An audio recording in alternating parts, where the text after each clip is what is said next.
Hey everybody, welcome back to another fantastic episode of Ready to Die Fighting.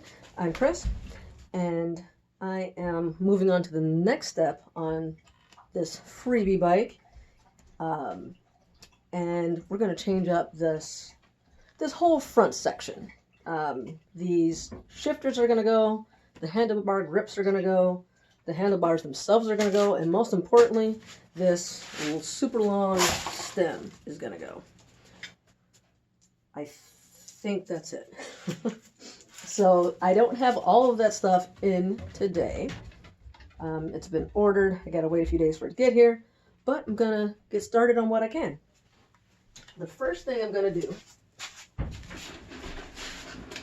is grab a couple of zip ties because I'm gonna be taking the handlebars off, but I want to keep these cables from getting all tangled up because I'm definitely going to replace them. I actually ordered new cabling as well, cable and housing. But I want to make sure I get it routed the same way that they have it now. So, because there's a lot of different ways that you can route cables. And so I want to make sure that when I replace this, I follow along basically the same path that they used, and I just don't want to get this stuff tangled up. Just to make it, assuming that whoever had this first didn't change it at all, and it's the same way that the manufacturer had routed it. That's a bold assumption of mine, I suppose, but hopefully that's what they did. And so I'm just going to use these zip ties to kind of button everything up here nice and tight so it stays roughly where it is. Make it easy for me to reroute this.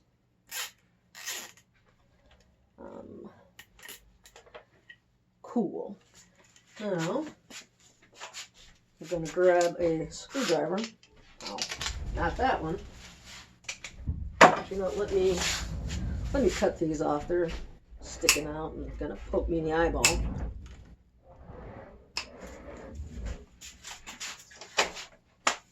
This screwdriver. And I haven't decided if I'm going to keep this reflector or not. I probably will. So let me just take it off. And that just takes a Phillips screwdriver, no big deal. Nothing special with that.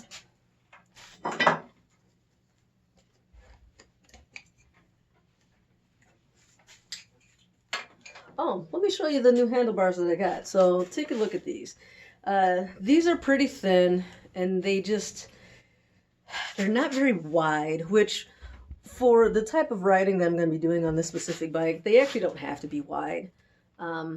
But they just have a very cheap look and feel to me. To me, these handlebars just scream Walmart, and I'm not a fan of that. Yeah, I'm just not a fan of them.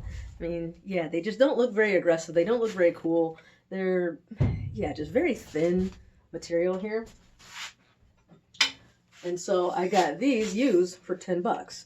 And that's just a much nicer, I mean, look how beefy that is right in the middle here compared to this one. And bigger is not always better, but, I mean, look at that. Doesn't that look more like a mountain bike? Look like something that's not going to break while you're riding it.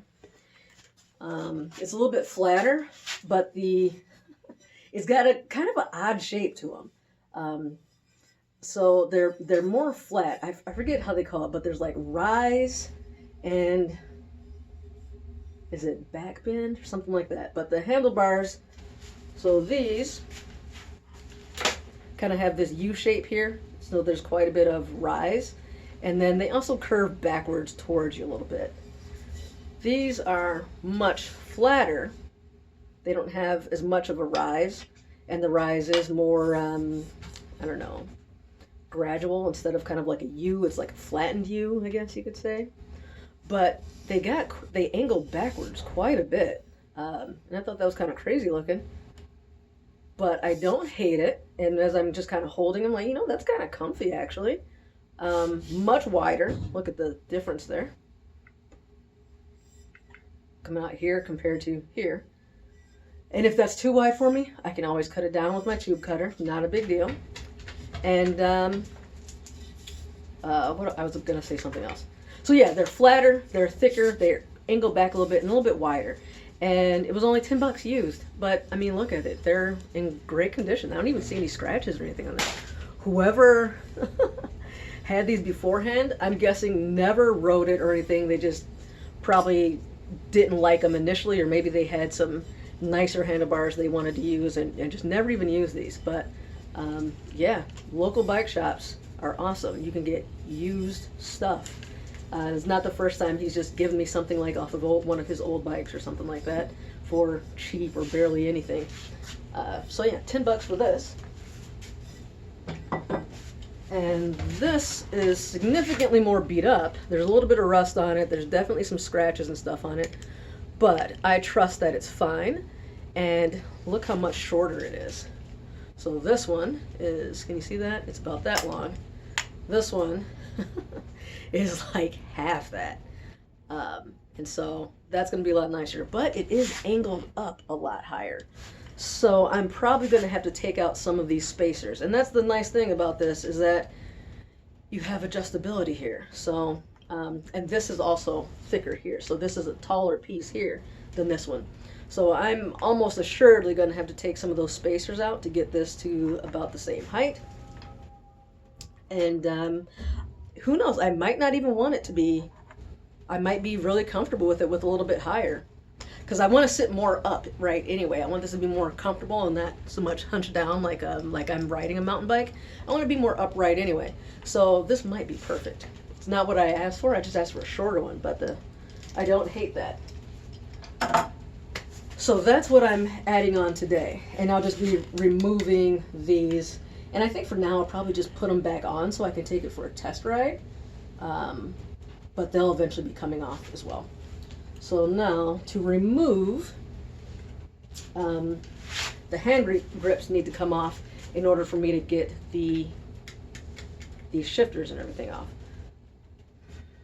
Which it just occurred to me I probably should have zip tied after I removed them, but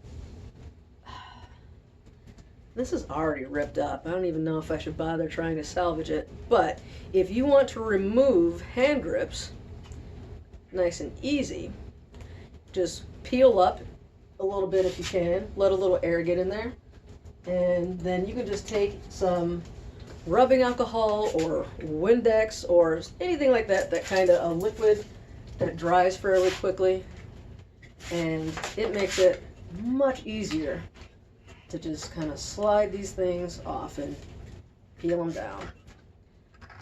And there it goes. If you need to add a little bit more, which I might have to do, there we go. And it just came off no problem without damaging it, although it's already a little ripped there. But put that in my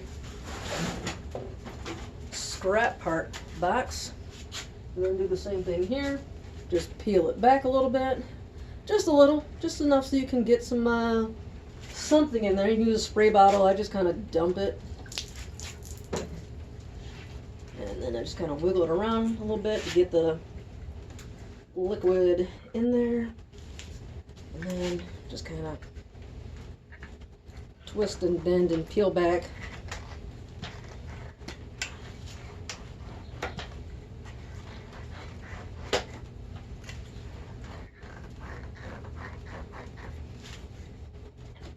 There. And that's it. Now, to get these shifters off. Shifters slash brakes. So, if you look here,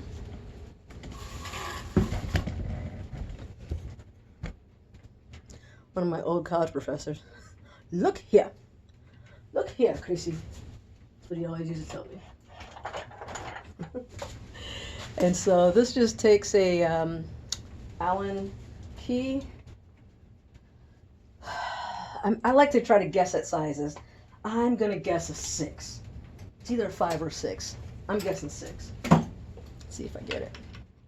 Oh, 5.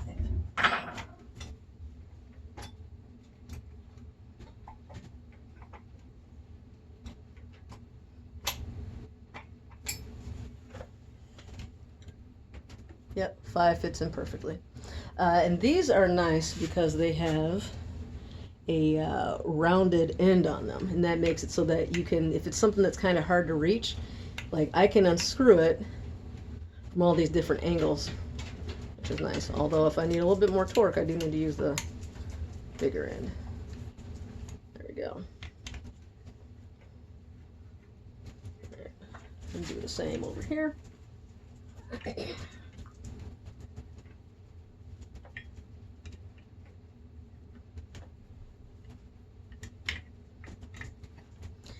And yeah, I'm probably gonna have to, so dumb, probably gonna have to cut off the zip ties in order to be able to get this off. Yeah, let me just do it. I know it's gonna, they're only zip ties.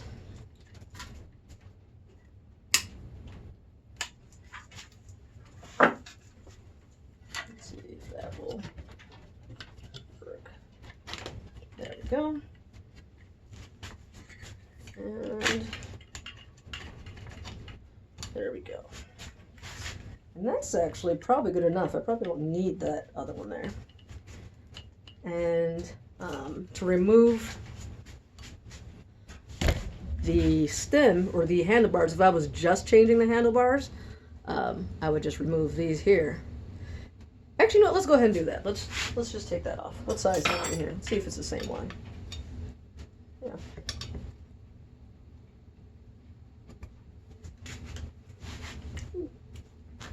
There we go.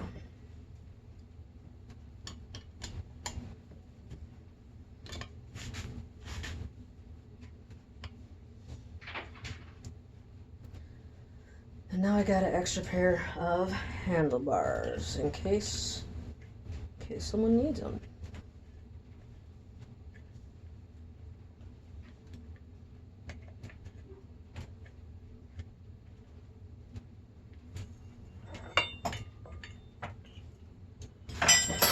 There we go. Handlebars off. And compare. Yeah, these just look a lot nicer, in my opinion. I also like this satin finish instead of this glossy. These, I just like these a lot better. I'm sorry, I just do. Throw that in the box. Now, the stem, to remove that, is a bit more intense. I shouldn't say intense, but it's a bit more processy. So I actually want to, so the way that this works is this screw up here is what's holding all of this together. So if I loosen this up, the forks in this front wheel are going to just drop down and everything will just come loose. And I don't want that to happen. That sounds like a pain. So I'm actually going to take it off the stand and set it on the ground so that everything stays nice and together. So give me a second to do that.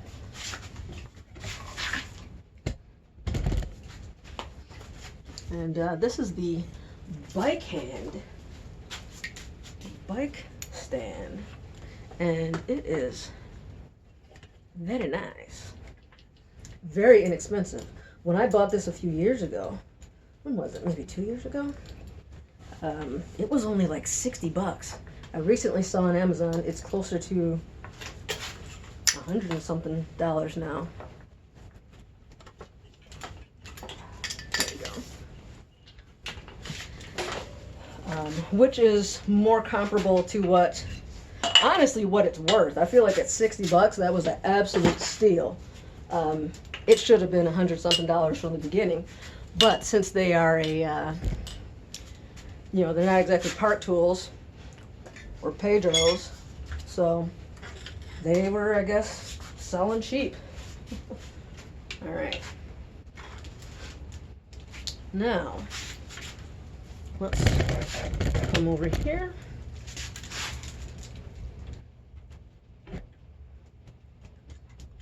And you know what? We're at 14 minutes. That's long enough. Let's do this in the next video. How about that? Now you gotta come back. If you want to see how to do this, you gotta come back and wait for the next video. Like and subscribe. I'll keep making videos like this. Shoot your questions down below, or if you have any suggestions, if I'm doing something wrong, let me know what you think about those handlebars. They're kind of weird, aren't they? But for 10 bucks, I'm not complaining. I will catch you guys in the next video. Thanks for watching.